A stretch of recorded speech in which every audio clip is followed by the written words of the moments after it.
We ask your help in this fateful moment as sign that we scientists do not stand alone. I agree.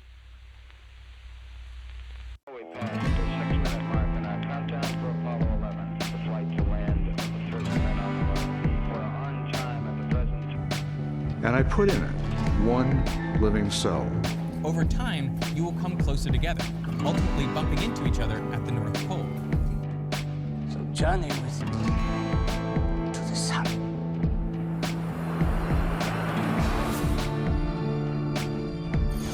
Sandstone, shale, limestone that goes continent wide. There are 4 other big sequence packages of strata.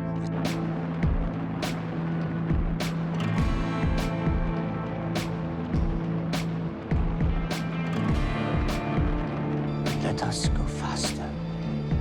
There with me. It's as though there was a force pushing you together. DNA contains a similar number of genes that directly code for proteins as a lot of simpler life forms do. No one has measured the speed of light.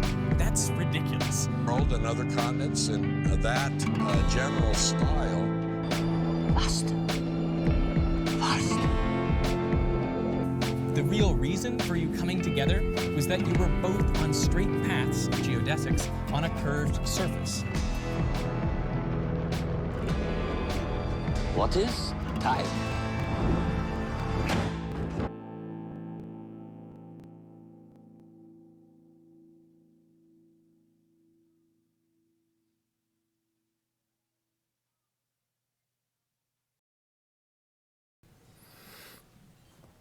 Hey guys, it's Terry here. I am doing a science/physics/ debunk video today, because today I have been seeing all over Twitter a video about Terrence Howard going on the Joe Rogan podcast, and he kind of spewed his guts, so to speak, on a lot of what I would call science gobbledygook. He presented a lot of stuff that to maybe the uninformed layman might seem scientific and maybe fascinating, but overall it's just kind of pseudoscientific and not really real at all, and we'll go over many of this stuff, but I think this video will be a very good introduction to what we're been seeing all over the internet recently, so let's give it a watch. When you say rebuild the periodic table, what do you mean specifically? Well, the way the periodic table is laid out, the periodic table they have now, Let's see. it looks like a box. It looks like a straight box. Mm-hmm. But they don't show that hydrogen has the same tone as carbon. What do you mean by tone? Same tone, same key of E. Same key of E. 40.5 hertz. The next one would be like 81 hertz. You go to silicon. Alright, so already we've got a few things that I need to address.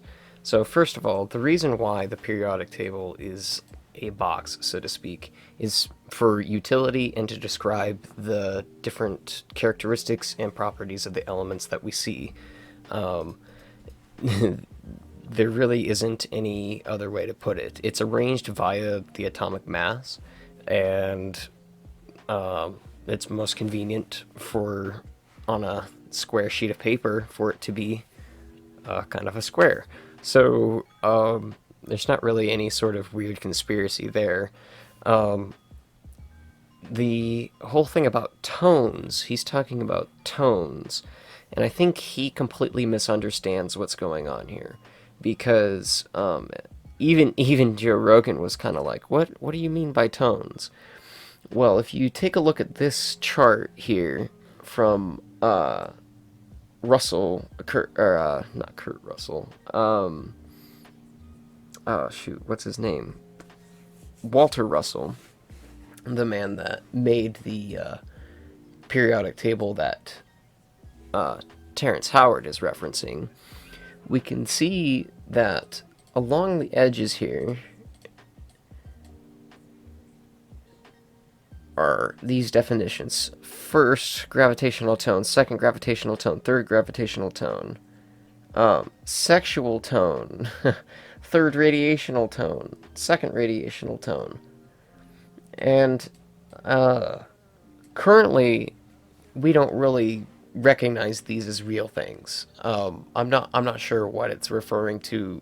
Oh, that's right. It's the bisexual tone. But the these are not really real terms that we use in physics today. These don't really have any real meaning. They were just names given to certain number quantities that we didn't really understand at that point in time. But as you can also see on this chart, there are many other elements along it, or elements that aren't actually elements, like niton, I don't know, hydron, betanon, gammanon. These are all like compounds. These are all different combinations of different elements. They're not at all singular elements or anything like that.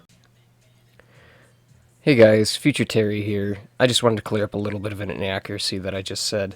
Niton is not a combination of elements, rather it is another name for radon they used to call before they actually came up with the name radon. So I just wanted to clear that one up. But the other compounds and stuff that you see on this chart, there are many of them that are not actual elements. Seems like the reasoning for putting them on this chart was to try and close the gaps in between, say, hydrogen and helium that you see like on the periodic table normally. But this doesn't really work, and I can go into elaborate detail if you would like. Just leave a comment down below if you need me to tell you more about this, and I can leave some links too.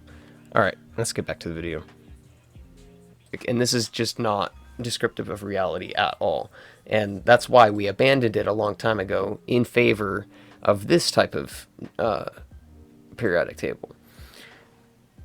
And on this type of periodic table, we see that the elements are going up in atomic mass, as in the mass of the nucleus, and also by atomic number, how many protons are in the nucleus.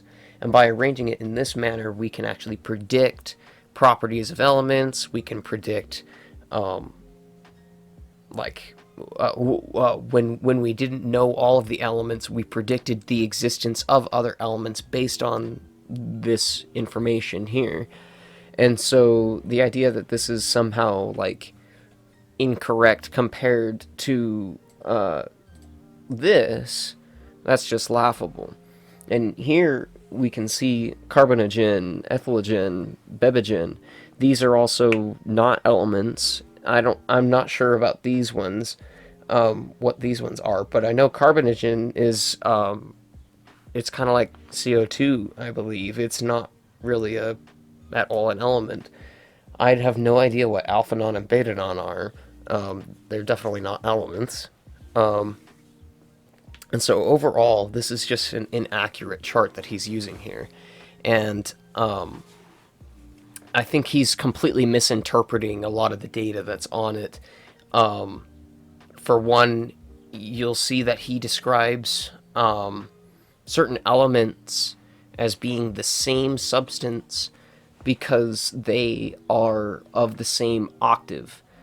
And what's actually going on here is that Russell arranged his periodic table here in such a way that the octet rule is fulfilled by octaves. It's kind of it's arranged in a different way, so that if you see these green dots here, you'll notice these are the noble gases, and every time you get through an octave, you get to a noble gas. Well, that's just like whenever you go from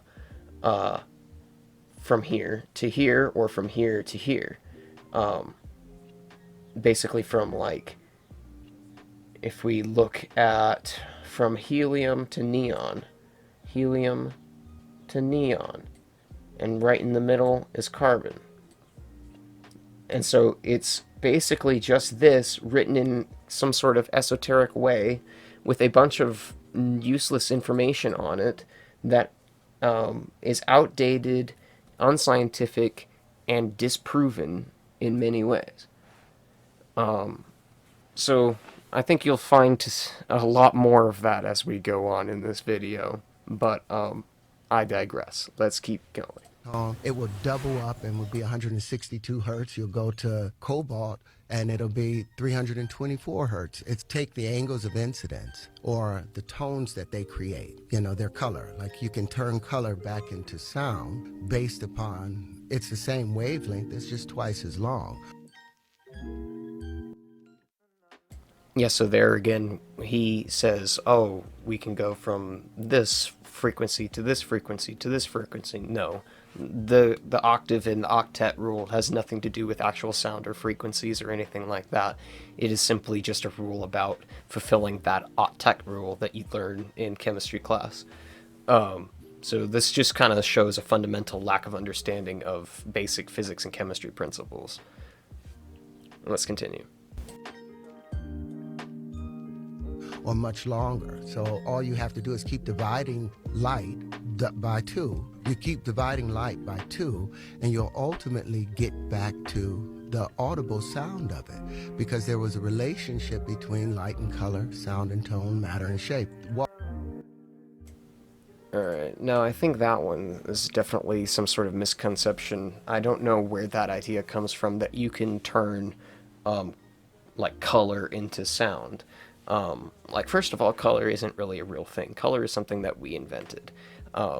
What determines the color of something is the wavelength of light that is either reflected by it or absorbed by it, or, you know, whatever.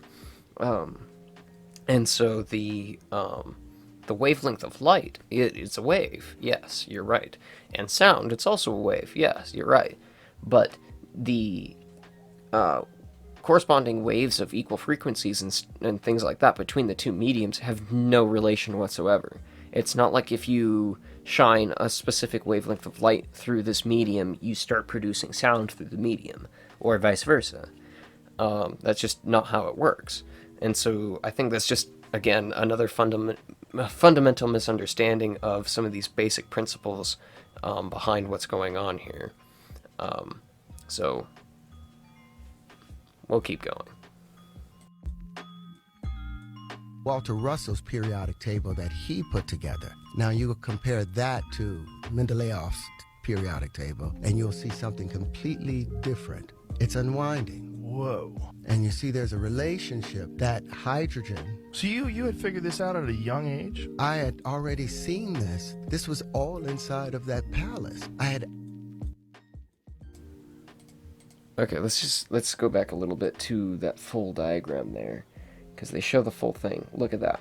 So it looks like we have, as I was saying here, we have all of these noble gases right in the middle, which represent like the octet rule, which you see on the normal periodic table.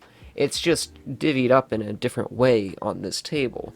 And I would still say that this is an inaccurate way of representing it, because there are many things missing, there are many things mislabeled.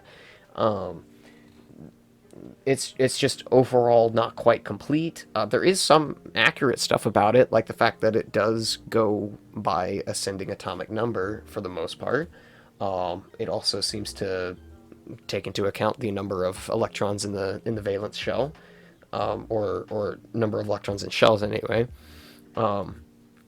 So overall, that's an accurate aspect of this table, but this is not really a useful table for general chemistry as we know it today, or general physics as we know it today, because, like I said, many of this stuff is simply inaccurate and not particularly useful. The reason why we use the periodic table we have today is because it's useful, because of the way that we can see the trends through it. And I'll get to that here in a little bit. But we can continue. Hydrogen. So you had figured this out at a young age? I had already seen this. This was all inside of that palace. I had access to it, and I knew the relationship. So you saw this in dreams? I saw it as a circle. Everything was a full circle laid out, and each area was just expanding, like wrapping a rag around your hand. The first wrap, it's so tight. This is how I saw it more so, but as a vortex. You'll see there's a relationship between hydrogen, carbon, silicon, cobalt, rhodium. They're all bonded. They're all sit as the middle point between two noble gases. So those things don't really exist. It's only one substance. Now the problem... So those things don't really exist. They're all the same substance, is what he just said. That is definitely not true. That is absolutely inaccurate. That's a completely misrepresentation and misreading of the information on this table in the first place, and it suggests a fundamental misunderstanding of the basic principles involved here. Let's keep going. Problem is, the first thing that we're able to perceive is hydrogen. That's the first visible element, because before it is too dense for us to perceive it. You understand what I'm saying? As you reach into the next octave, the carbon octave, and they call that a bisexual tone, because the carbon has two tones to it. It has a negative side and a positive side. The part where lithium behaves, lithium is contractive, beryllium is contractive, boron is contractive, but the moment you get to carbon, you balance it out. Alright, so what he's trying to describe there is some of the properties that are actually described by the Mendeleev periodic table as trends on the periodic table. The reason why it seems kind of weird and esoteric here is because it's not labeled very well, and because they didn't truly understand the phenomenon back then. And so when he's trying to say, oh, it has a positive and a negative side, a positive and a negative side to what? Carbon? No. Every carbon atom is neutral. There is no charge on a carbon atom. So to say that carbon is like, or any of these ones, what does it mean to say lithium and beryllium are contractive? What does that mean? I would love for him to define what contractive means, because it likely just means will react, or something along those lines, because lithium is quite a reactive substance. Now, does that have anything to do with this octave that it's in? No, not really. It has a lot more to do with the fact that it's in group 1A on the periodic table. So, yeah, I don't see why this is accurate at all, and I think, again, he's just completely misread and misunderstood this entire thing. To a perfect balance of plus and minus 4. So it's a double tone. Nitrogen is -3, oxygen is -2, fluorine is -1. Now the balance of this, all of those are mates. Fluorine and lithium naturally mate. If you have lithium bonded with any other element, the moment that fluorine is introduced, it will break all bonds violently so it can bond with fluorine. Okay, so two things there. He says, one, that certain elements are perfect mates for each other. I think what he's referring to there is that certain elements like to be together. There's not necessarily a defined rule that says, okay, this element must go with this element. No, but there is trends on the periodic table that is described by the Mendeleev periodic table that show that certain elements are more likely to react with certain other elements. And one of these rules, or trends, is electronegativity. And the reason why I bring that up is because he secondly went to fluorine, and the fact that fluorine likes to be bonded with things, especially lithium. And this is mainly because fluorine is much more electronegative than basically any other element. I'm pretty sure it is the most electronegative element on the periodic table. And this basically means that if you have a less electronegative element attached to, say, a lithium ion, like he is suggesting, then the lithium ion and the other ion will dissociate, and the fluorine will have a much stronger attraction to that lithium ion than the previous ion did. So that leads to like a stronger bond and different properties and such like that. But that's what he's trying to describe there. But he's trying to make it sound like it's some sort of like weird and esoteric phenomenon when it's perfectly described on the normal periodic table.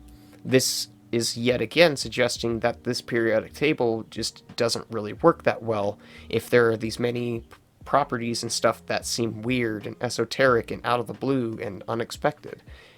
Especially when we have this other one where it's completely expected and predictive. Many of these properties we actually predicted certain elements would have. So, again, not sure what's going on there. But let's continue.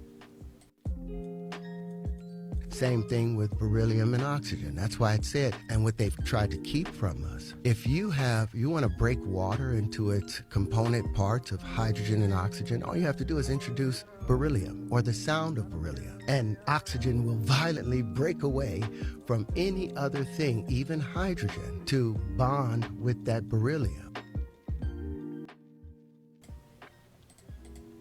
All right, so to just that last point, no. Putting the sound of beryllium into water does not make it split into its component parts. Sorry. There are lots of elements that if you do drop them in water, they will react with the water like he suggested. That does cause a chemical reaction to produce the component parts of water. But that has nothing to do with what he's talking about. And it has everything to do with the given properties of the elements predicted by Mendeleev's periodic table. So again, I think he's just misconstruing a lot of these properties that are well understood by normal chemistry and physics, and thinking that there's some sort of weird esoteric properties or phenomenon, and it's just not true. So, given that, I think overall it's pretty clear that he has no idea what he's talking about. And if he has even the slightest inkling, he has been gravely misled by some sort of source that seems to have taken hold of his entire worldview about science. But there is a reason why we use the models that we use today. For example, this is just kind of like when we still have them today, unfortunately, but when a flat earther goes and uses like a flat earth map, and it's like, well, why don't you just use Google Maps? We know the flat earth model is wrong. We know that there's very many problems with the flat earth map. Yeah, sometimes maybe you can use it to navigate around a country, maybe, or something like that. But you're never going to get all the way around the world. Literally. And so we abandoned that model a long time ago in favor of the one that worked. And in this instance, the one that works is Mendeleev's periodic table, not Walter Russell's. So, I